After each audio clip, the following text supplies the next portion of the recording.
Think about when say suffering, people cringe. That's the onward whenever I post about it. People cringe. Not about suffering, how people might look at suffering. Like you have go to a place that just every day of your life is suffering. You have to tap into suffering every day of your life. Because we have so much caring that we have to clean up. You have to look at suffering as almost like I look at failure. To succeed, you must fail. In failure and in the suffering, all the answers are in there. All the answers to all the test questions. The test is your life. All the answers are in there. You have to live in suffering and pain and failure all the time. All the answer, all the test question. The test is your life. All the answers are in there. You have to live in suffering and pain and failure all the time. You have to learn I need to visit it. Like people have walking on. You only gonna visit walking on maybe an hour a day. 23 other hours of the day you are not in it. But how you become in sepsis. You must visit suffering, visit workout on hour a day. Visit suffering on hour a day. The relationship with it is the answer are in there. They are in there within the suffering go in there. And I call it the life autopsy. The life autopsy how you find out someone dead. They crack you open after you're dead. How you can live is to eat while you're alive. Go back in your brain, crack it open while you're alive. To twine until you're dead to figure out why you did. To eat while you are living. Go in there, go into the suffering. Go into the pain of your life and say, why does this suck for me so bad? Why am I afraid of all this stuff? Why have I shut down the whole world? I guarantee it tell you why you shut down the whole world. It's in these nooks of the suffering within your brain in the suffering are all the answer to why you are on the couch, feeling sorry for yourself. They live within the scars. Visit them for at least an hour a day, study them. And then you'll find out more about yourself. You will then grow. So don't look at it every day I suffer. Go into it an hour a day. Learn from yourself. Learn from life. Learn from your failures. Learn from your insecurities. Learn from your self-doubt. Don't just say, I am afraid to jump out of an airplane. What makes you afraid of it? Study it. That's why I studied my mind. Why become so overwhelmed the mind? Because I rigid was weak. So instead of running away from the mind, I dove into and say, what is making me weak? Of this makes sense. I came from hell. I came from a place that beat me down to nothing.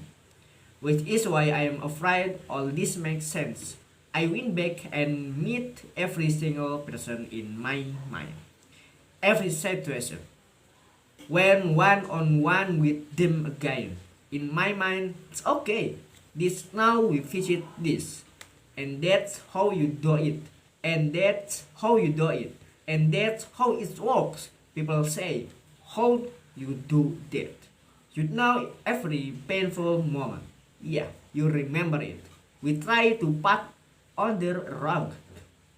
Lift the rug up, you'll find them. Yeah, the dust will come up. It will come up quick as I am talking and as a going back. I am very aware that I'm gonna do that. And I might do it for 45 minutes. And then I'm like, you know, you're gonna do this. You have to be very aware of the conversation you're having while you're doing it. Because your mind causes the path of least resistance.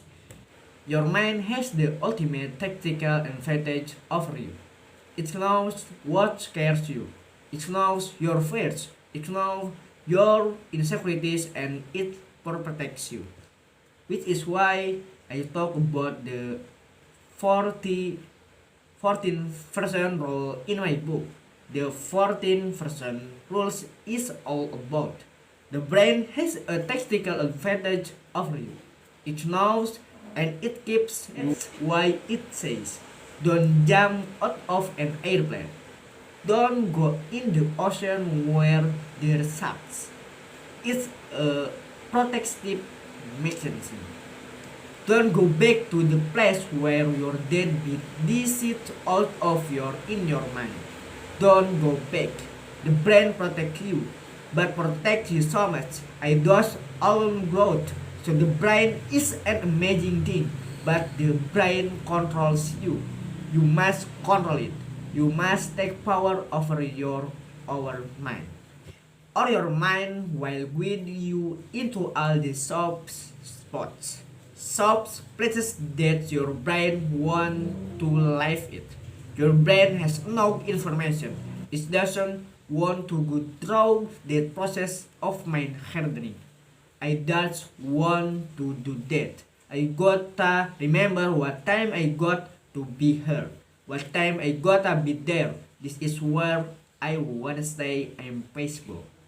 I want to stay very peaceful and away from scary. You just make it sound, but it up in the edit. It wants to stay very peaceful and away from scary. Never touch again, let it get dusty. So that's what I want people to get from all this stuff, man. The brain is the most powerful thing. The mind is the most powerful thing that we have. It's not your phone. It's not the computer. It's not anything. It's your mind. And if you can tap to that, you can come from the doggone throats of hell and become such a great seed, a powerful seed that can grow into some great doggone garden. And people don't get that it's all of hell.